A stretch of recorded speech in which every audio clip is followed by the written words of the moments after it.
Ci sono bevande che attraversano i secoli senza che la maggior parte delle persone si fermi mai a pensare a come vengano davvero prodotte. Il sidro è una di queste. In molti luoghi fa parte della cultura, dell'agricoltura e della quotidianità di chi vive accanto alle mele da generazioni. E dietro ogni bottiglia c'è un processo antico, preciso e molto più interessante di quanto sembri. E qui arriva la domanda che quasi nessuno si pone. Che cosa definisce esattamente un sidro? Benvenuti sul canale Fabbriche e Curiosità. Oggi scoprirai che dietro questa bevanda semplice e tradizionale si nasconde un processo molto più complesso e molto più globale di quanto sembri a prima vista. E cominciamo subito sfatando un mito importante. Anche se molti confondono il sidro con uno spumante, non è prosecco e tantomeno champagne. Il sidro è una bevanda fermentata ottenuta dalla mela. E sì, questo cambia tutto.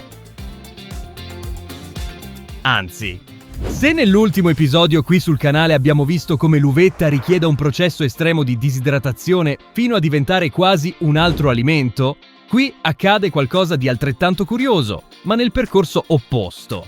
Invece di togliere acqua, l'industria trasforma lo zucchero naturale della mela in alcol e gas, attraverso un processo che l'umanità conosce da secoli. Il sidro è nato molto prima delle moderne versioni imbottigliate. In diverse regioni d'Europa è sempre stato legato all'agricoltura, alla raccolta delle mele e alla fermentazione naturale. Con il tempo, luoghi diversi hanno adattato questa bevanda alle proprie abitudini e preferenze. In alcuni casi è diventata più secca, in altri più dolce, più leggera o più intensa. Ed è proprio questo che ha trasformato il sidro in una bevanda dalle tante identità, ma con la stessa base: mela, fermentazione e controllo. In alcuni luoghi fa parte della vita di tutti i giorni. In altri compare durante incontri, tradizioni locali o momenti particolari. Ma quasi sempre porta con sé la stessa idea: una bevanda antica, accessibile e profondamente legata alla trasformazione del frutto. Ma prima di capire perché il sidro possa essere così diverso da un luogo all'altro, dobbiamo fare un passo indietro e rispondere bene. Che cosa definisce un vero sidro? In quale punto si distingue da uno spumante? E come fa una semplice mela a trasformarsi in questa bevanda piena di bollicine? È proprio questo che scoprirai adesso. E se ti piace capire come vengono fatte davvero le cose, iscriviti subito qui a Fabbriche e Curiosità. Perché il processo che comincia qui passa per agricoltura, industria pesante, controllo chimico e perfino confronti con stabilimenti di bevande in tutto il mondo. Adesso dimmi, ti eri mai fermato a pensare che il sidro comincia esattamente nello stesso modo di tante bevande famose del mondo? Per capire davvero il sidro, la prima cosa da fare è fare chiarezza tra i tanti nomi che ruotano attorno a queste bevande frizzanti. Il sidro è, essenzialmente, una bevanda fermentata ottenuta dal succo di mela, e solo da quello. Non c'entrano l'uva, né il mosto di vino, né, per definizione, lo stesso tipo di base usato per gli spumanti classici. Tutto nasce dal frutto, dallo zucchero naturale e dal lavoro dei lieviti. Ed è proprio questo il punto che separa il sidro da bevande come spumante, prosecco e champagne. Lo spumante, per esempio, nasce dal vino. Prima l'uva diventa vino, poi quel vino affronta una fase aggiuntiva per acquisire le bollicine. Il prosecco, invece, segue metodi propri, di solito con fermentazione controllata in grandi serbatoi. Lo champagne, invece, attraversa uno dei processi più lunghi e prestigiosi del mondo delle bevande, con una seconda fermentazione che avviene direttamente in bottiglia. Il sidro segue un'altra strada, è più diretto, più semplice nella sua base e proprio per questo più adattabile. In molti paesi come Francia, Spagna e Inghilterra, il sidro tradizionale tende a essere più secco, meno dolce e spesso persino torbido. In alcune regioni viene trattato quasi come una bevanda artigianale.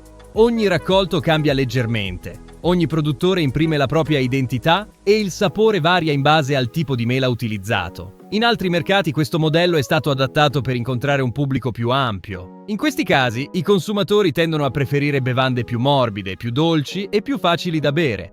Ed è stato proprio questo a plasmare molte versioni industriali del sidro moderno. Invece di puntare soltanto su acidità e rusticità, l'industria ha iniziato a regolare il processo per creare una bevanda più dolce, più stabile e più prevedibile anno dopo anno. Questo adattamento non avviene per caso.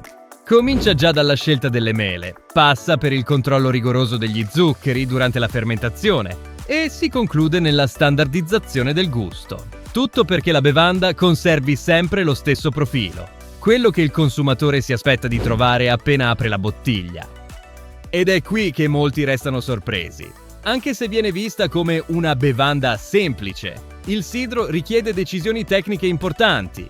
Se lo zucchero fermenta troppo, il grado alcolico sale e il sapore cambia.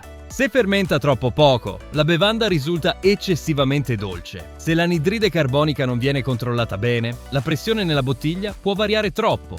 In altre parole, non è improvvisazione. È ingegneria di processo. Ed è proprio questa caratteristica, controllo, ripetizione e scala, che ha permesso al sidro di smettere di essere soltanto una bevanda agricola e di diventare anche un prodotto industriale capace di raggiungere mercati molto diversi. Ma tutto questo è possibile soltanto grazie a un elemento che quasi non riceve mai l'attenzione che merita: la mela.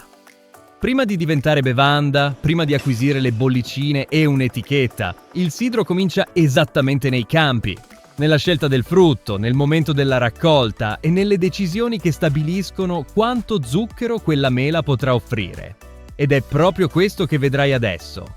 Seguiremo il viaggio completo della mela, dal frutteto fino all'inizio della fermentazione, perché è lì, molto prima della bottiglia, che il destino del sidro comincia già a prendere forma. Prima che esista il sidro, esiste la campagna. E più precisamente, esistono mele coltivate su scala industriale. Diversamente da quanto molti immaginano, la mela destinata al sidro non è necessariamente quel frutto perfetto che trovi sugli scaffali del supermercato.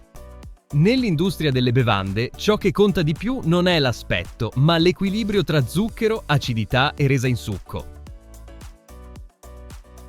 La raccolta avviene in periodi ben precisi dell'anno, quando la mela raggiunge il punto ideale di maturazione. Se viene raccolta troppo presto, lo zucchero non si è ancora sviluppato. Se invece supera il momento giusto, il frutto comincia a perdere acidità e questo compromette l'intero profilo della bevanda. Dopo la raccolta, entra in scena la prima grande fase di controllo: la selezione. Macchine e operatori eliminano i frutti troppo danneggiati, marci o contaminati. I piccoli difetti estetici non sono un problema. Ciò che non può entrare nel processo è qualunque elemento capace di alterare il sapore o la fermentazione. Subito dopo, queste mele vengono trasportate.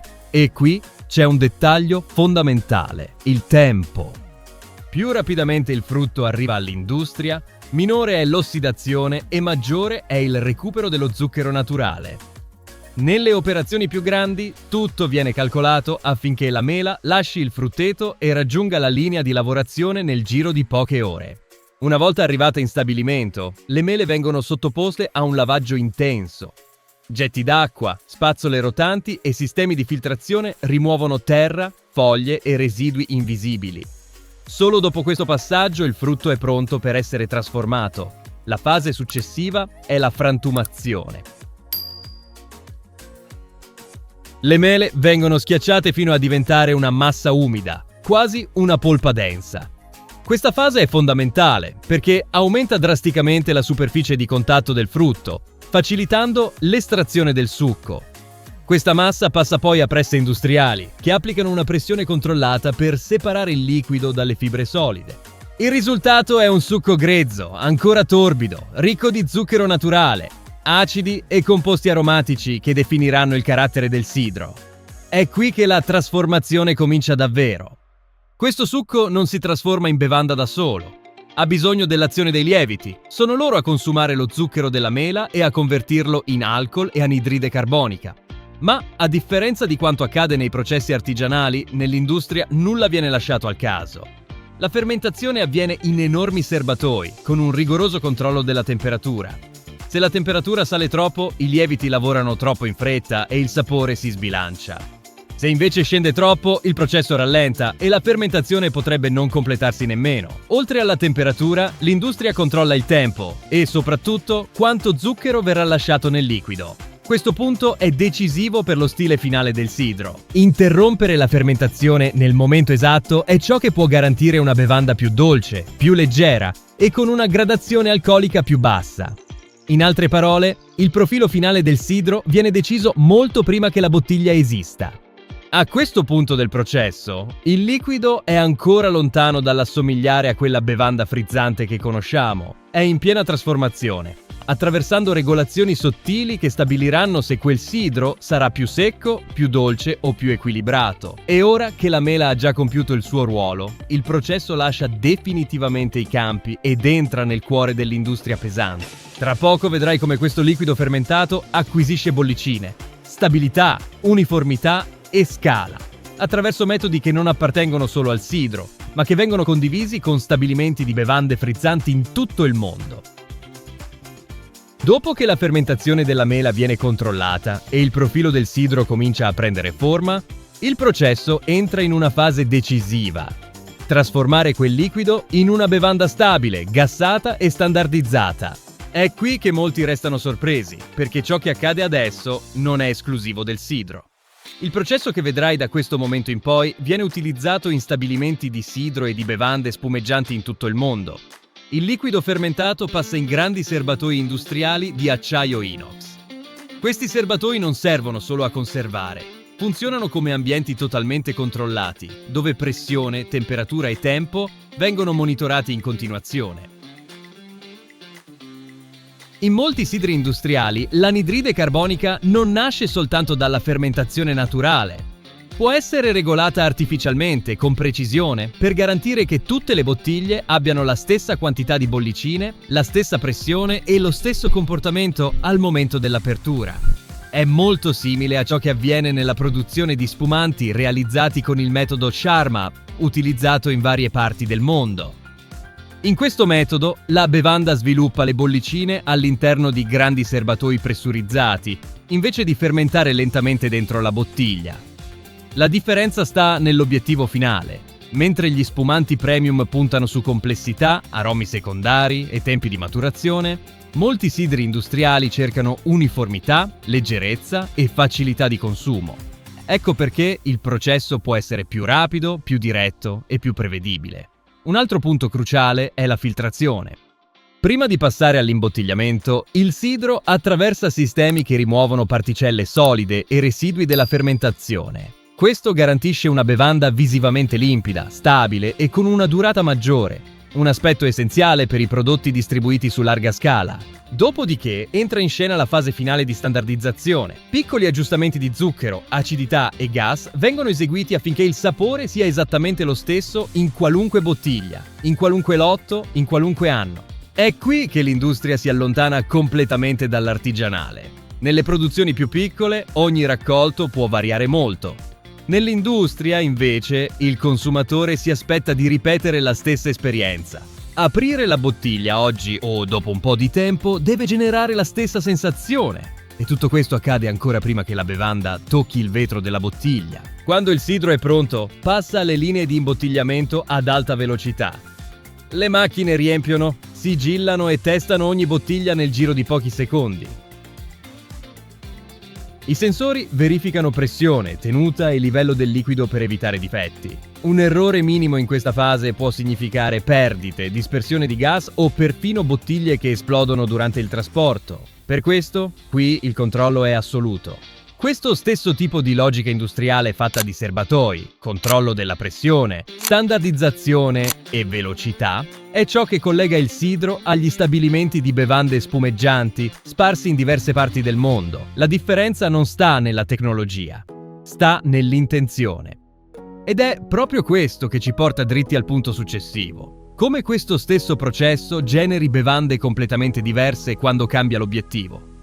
Quando osserviamo l'intero processo, dal frutto al serbatoio, dal controllo all'imbottigliamento, diventa chiaro che il sidro non è nato isolato. Fa parte di una famiglia globale di bevande fermentate e gassate, che include spumanti prodotti in diversi paesi del mondo. La tecnologia, in fondo, è molto simile. In diverse regioni d'Europa, gli stabilimenti di spumanti utilizzano serbatoi pressurizzati, controllo della fermentazione e regolazioni precise di gas e zucchero. Ciò che cambia non è il come, ma il perché. Le bevande premium puntano su complessità, tempi di maturazione, aromi più delicati e prezzi elevati. Le bevande più popolari, invece, privilegiano accessibilità, continuità e facilità di consumo. Ed è così che molte versioni moderne del sidro hanno trovato il loro spazio, come bevande pensate per essere condivise, accessibili e prevedibili. Un prodotto che non richiede grande esperienza, non richiede contesto tecnico e non mette in soggezione chi lo beve. Apri, servi e consumi. Tutto qui. Ed è stata proprio questa semplicità a trasformare il sidro in qualcosa di più di una semplice bevanda in molti mercati. È diventato un prodotto culturalmente riconoscibile. Prezzo accessibile, presenza costante sugli scaffali, gusto gradevole per palati diversi e soprattutto continuità nel tempo. Intere generazioni sono cresciute con questo tipo di bottiglia sulla tavola. E anche chi non consuma sidro spesso riconosce questo profilo quasi all'istante. Poche bevande ci riescono. La forza del sidro industriale non sta nel sembrare sofisticato, sta nell'essere accessibile, familiare e facile da condividere, perché ha attraversato generazioni senza perdere la sua funzione principale. Trasformare un prodotto agricolo in una bevanda semplice, riconoscibile e ampiamente consumata. E la cosa più curiosa è rendersi conto che, dietro a quel gesto semplice, aprire una bottiglia pronta da bere, ci sono agricoltura, industria, controllo chimico, logistica e processi che collegano frutteti e stabilimenti di bevande in diverse parti del mondo, dalla mela all'imbottigliamento. E adesso dimmi, immaginavi che dietro il sidro ci fosse tutta questa ingegneria? Scrivilo qui nei commenti e la prossima volta che troverai una bottiglia di sidro saprai esattamente tutto quello che è successo prima che arrivasse fin lì. Se ti è piaciuto scoprire cosa si nasconde dietro prodotti che a prima vista sembrano semplici, iscriviti subito qui a Fabbriche & Curiosità, perché qui mostriamo come funziona il mondo dall'interno, dall'industria alla vita quotidiana. E se pensi di aver già visto tutto, allora non immagini il processo che abbiamo mostrato nel nostro ultimo episodio. Sta già comparendo sul tuo schermo? Clicca e vieni con me a scoprire un altro segreto industriale qui su Fabbriche & Curiosità. Un grande abbraccio! Ti aspetto lì!